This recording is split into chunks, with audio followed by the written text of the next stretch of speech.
Welcome top news today. Parent Melissa Blank L and Marjory Stoneman Douglas High School shooting surviving students Jonathan Blank 2nd L and Julia Cordover 2nd are attend with other survivors and the families of victims a listening session held by U.S.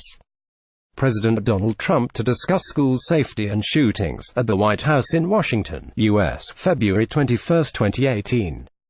Reuters' Jonathan Ernst, a Parkland school shooting survivor, delivered a harsh critique of her phone call with President Donald Trump, who reached out to her while she was recovering from her wounds in the hospital.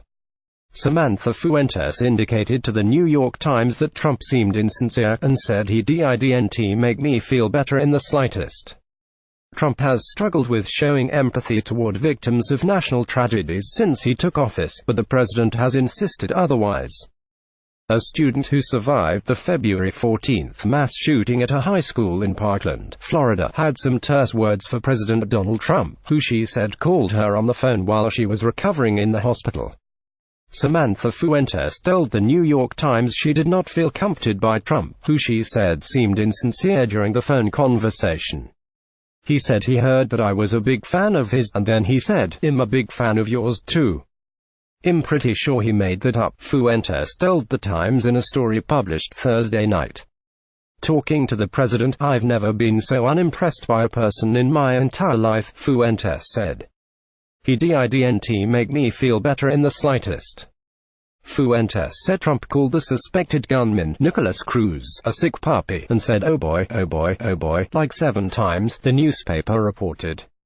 Trump has struggled to show empathy during national tragedies that have happened since he took office. That became evident during his visits with victims of Hurricane Harvey in September 2017, an October visit with survivors of the massive storm that ravaged Puerto Rico, and after an ambush in Niger that killed 4 U.S. Army Special Forces troops that same month. The conversation around Trump's apparent empathy deficit, as some have called it, resurfaced on Wednesday when news photographers captured images of the personal notes Trump held in his hands during a White House listening session with shooting survivors. But others at the gathering in the West Wing this week left with a different impression. One of those was a father who got emotional while talking about his 18-year-old daughter who died in the Parkland shooting. Andrew Pollock said of Trump, "That guy showed us nothing but love. He's a regular guy," Pollock said. "I wouldn't have been there if I didn't think he cared."